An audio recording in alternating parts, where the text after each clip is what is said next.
हरिओम। बहुत बहुत आभार। मैं आज गोपाष्टमी का व्रत कथा सुनाने जाता हूं। बहुत प्राचीन कथा है। इसको श्रवण मात्र करने से, गोपाष्टमी की दिन आज केवल सुन लेने से 1000 अश्वमेध यज्ञ का फल का प्राप्ति होता है। गाय में सभी तीर्थों का निवास है। श्री कृष्ण गोविंद हरे मुरारी हे नाथ नारायण वासुदेव। जिन्होंने अपने जीवन को बलिदान किया, भगवान कृष्ण बता दिए कि सभी गायों में तीर्थों का निवास है, जहां गाय का दर्शन स्पर्शन जन्म जन्मांतर कृतानि पापानि सभी अरिष्ट शांत। सभी जन्मों के पाप केवल दर्शन मात्र से कट जाते हैं। उस गोपाष्टमी के दिन सभी श्रद्धालु भक्तों के अंदर बैठे हुए अंतरात्मा परमात्मा को सहृदय से नमन, कोटि कोटि नमन। एक रत्नगिरी नगर में एक रत्नसेन नाम के राजा रहते थे। कहानी ध्यान से सुनिए। रत्नगिरी एक नगर में रत्नसेन नाम के एक राजा रहते थे। उसी नगर में एक सेठ और सेठानी अपने जीवन यापन को कर रहे थे। बड़ी खुशहाल जीवन था उन लोगों का। दोनों दाम्पत्य जीवन में किसी भी प्रकार की अन्न धन की उन लोगों की कोई कमी नहीं थी, लेकिन जीवन में उनके पुत्र संतान का सुख नहीं था।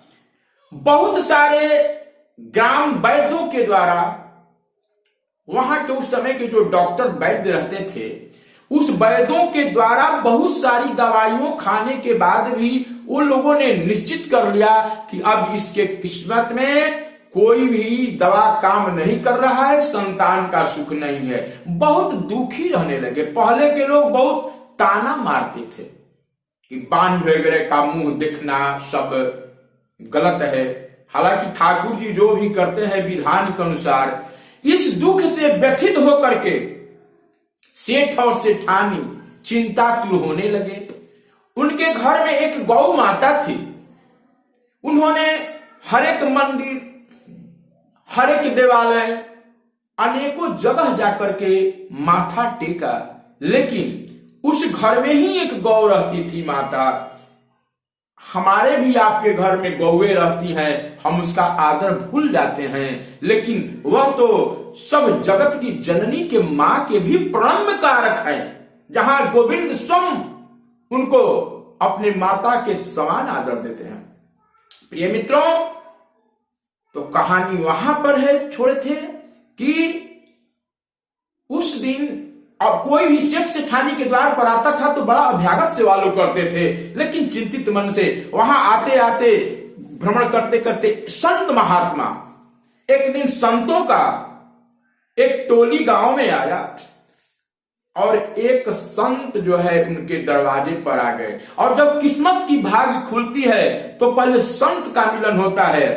तब प्रथम भगति संतन कर संगा, अदूसर रति मम कथा प्रसंगा। परमात्मा जब प्रसन्न होते हैं, अपने भक्ति को देते हैं, तो वहां पर क्या कर देते हैं, किसी संत को जीवन में ला देते हैं। और संत का स्पर्श, संत दरस जिमि पातक करई, संत ने वहां भोजन किया, संत ने उस घर में विश्राम किया। सेठ सेठानी को बोले कि बहुत आप लोग चिंतातुर हैं, क्या बात है। सेठ सेठानी बोले कि सब ठीक है महाराज, लेकिन एक पुत्र के बिना हमारा सारा राज वैभव जो है, हम लोग बड़ी दुखी रहते हैं। संत हृदय से त्रिकालदर्शी होते हैं और संत को दया आ गई।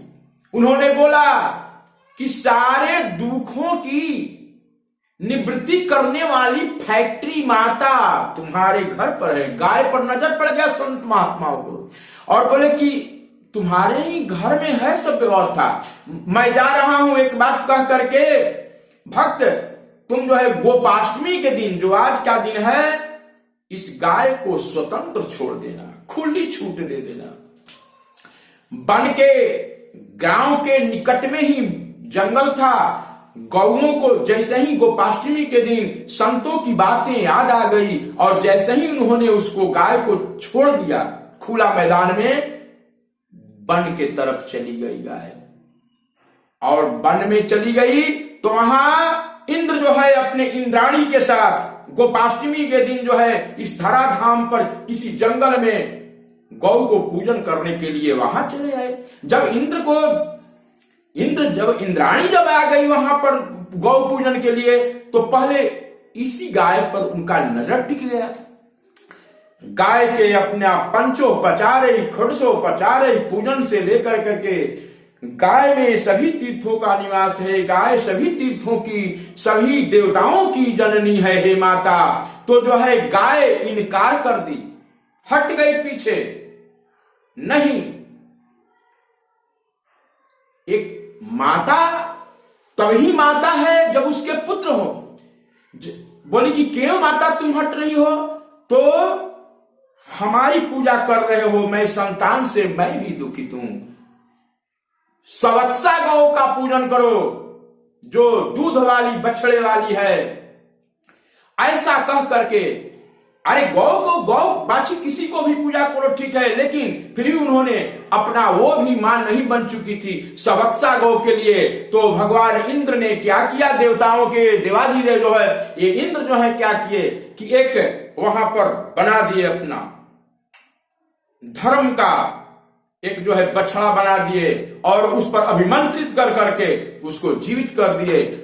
गाय के थन में दूध आ गया, बछड़ा पीने लगा और बहुत पुलकित हो गई और वहां से पूजन करके चली आई। जैसे ही घर पर आई, सेठानी ने देखा कि गाय जो है बछड़े के सहित आई है। बोली कि सुनो, मैं बहुत दुखित हूं, अब तो और मुझे दुख हो रहा है कि आप बछड़ा लेकर के चली आई। आपको इतने दिन तक हमने खिलाया पिलाया, हमारे लिए तूने क्या किया?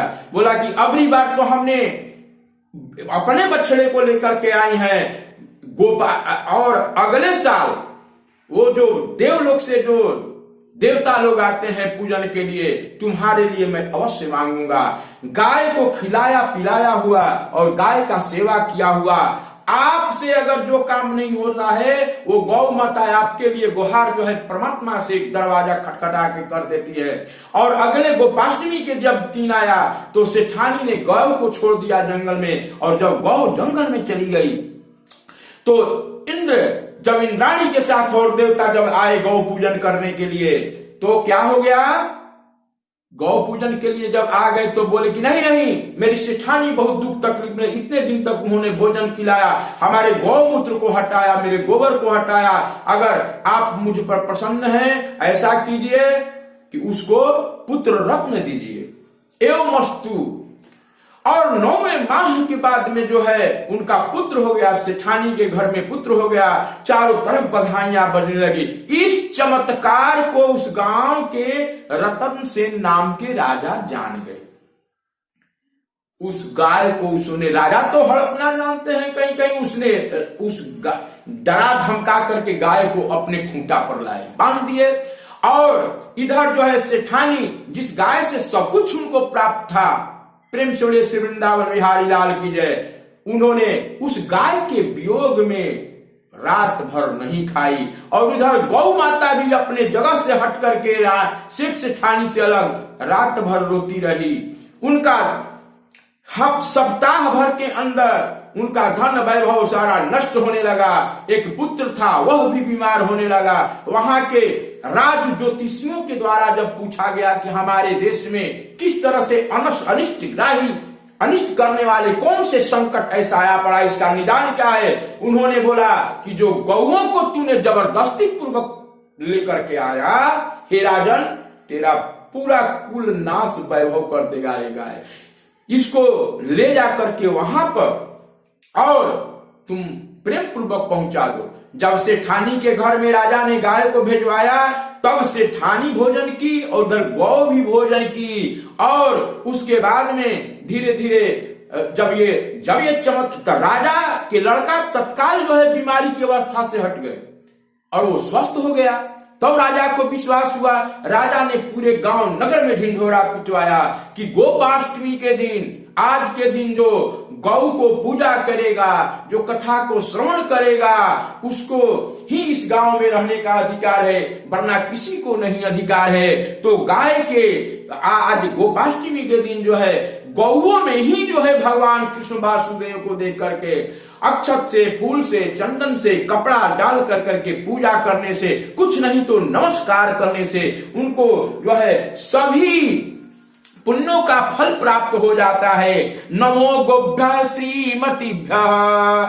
श्री संपत्ति सुख को देने वाली गौ माता है। सौरभीभ्य नमो नमः। नमो ब्रह्मसुताभ्यश्च पवित्राभ्यो नमो नमः। हमारे जन्मांतर के पापों को नाश करके गौ माता पवित्र करने वाली है। यया सर्वमिदं व्याप्तम जगत अस्थावर जंगमम।